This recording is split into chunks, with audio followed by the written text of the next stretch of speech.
You know that sound, right? That soft, rhythmic rumble of a cat purring? It feels so simple, like a straightforward sign of a happy pet.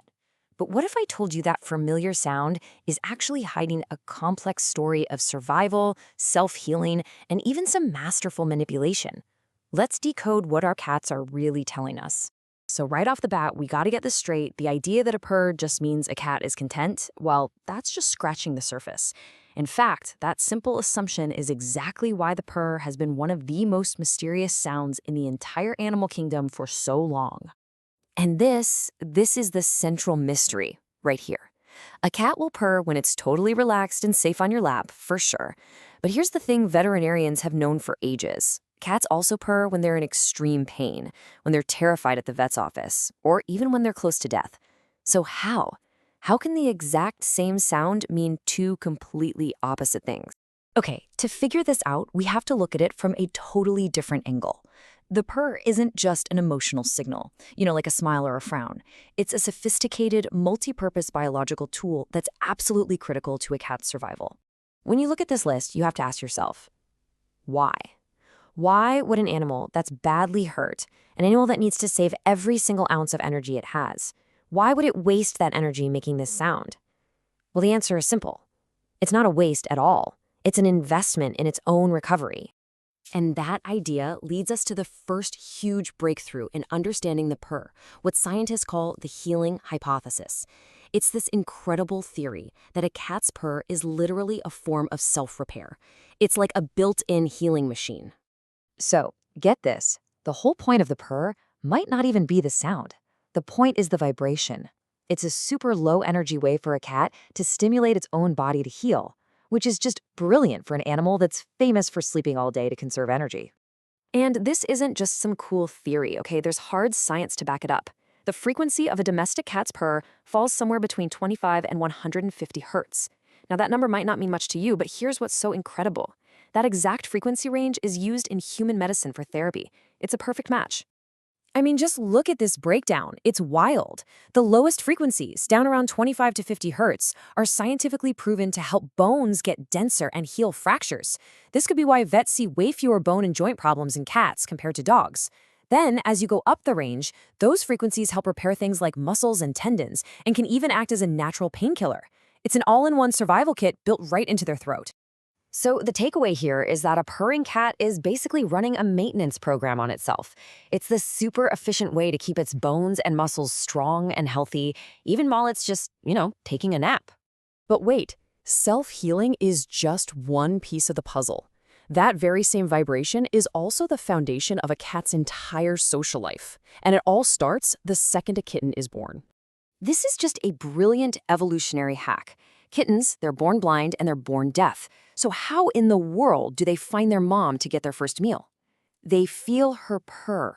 It's a literal vibration beacon that guides them to her. And what's amazing is that within about 48 hours, they start purring back, letting her know, hey, I'm here, I'm okay. It's their very first conversation. As cats get older, that purr takes on a whole new meaning.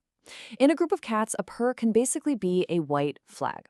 A less dominant cat will often start purring when a more dominant one comes near, basically saying, hey, we're cool, I'm not looking for any trouble. It's a fantastic way to keep the peace.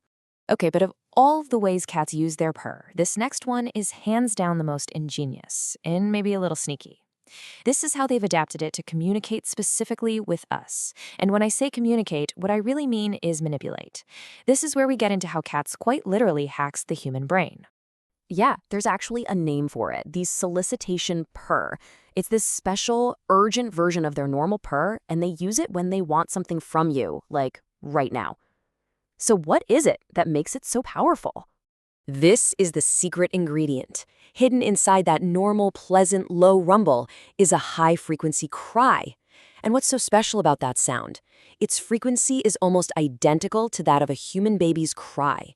That is a sound that we are hardwired to notice and respond to. It triggers a nurturing instinct that is almost impossible for us to ignore. And there was this great study led by Dr. Karen McCone that actually proved this. They had people listen to recordings of both types of purrs, and people consistently rated that solicitation purr as way more urgent and less pleasant. The cat has figured out how to hide a sound we can't ignore inside a sound we generally like. It's It's a masterclass in psychological manipulation. Okay, so we've got self-healing, we've got communication, but to really get the why our cats purr at all, we've got to go way, way back. Millions of years, in fact, to a major fork in the road for the entire cat family.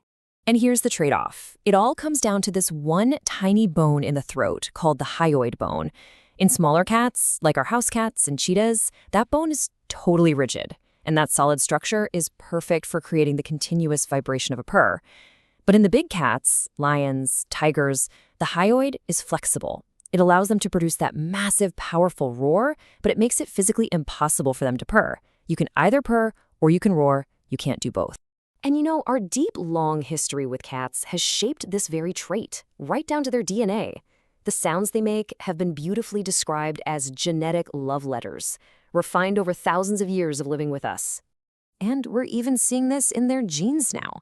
A pretty recent study from Kyoto University found that variations in a specific gene are linked to how much a cat purrs. It suggests that, as we domesticated them, we subconsciously chose the animals that were, well, quieter and better communicators, effectively breeding them to be the perfect companions. But the craziest part of this whole story is that it comes right back to us, because while the purr evolved to help the cat, it turns out it has some profound benefits for humans too. The sound, the vibration of a purring cat, it can actually lower our blood pressure, reduce stress hormones, and trigger the release of oxytocin. That's the bonding chemical. It is quite literally a win-win relationship. And if you need one statistic to walk away with, let it be this one.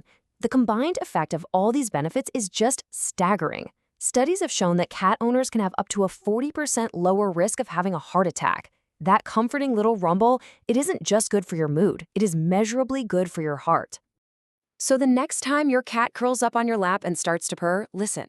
Really listen. Is it asking for dinner? Is it soothing an old injury? Is it just telling you it feels safe and happy? Or maybe, just maybe, is it healing you too? That simple sound, it turns out it's not so simple at all. It's the conversation. And now you know a little bit more about what your cat is really trying to say.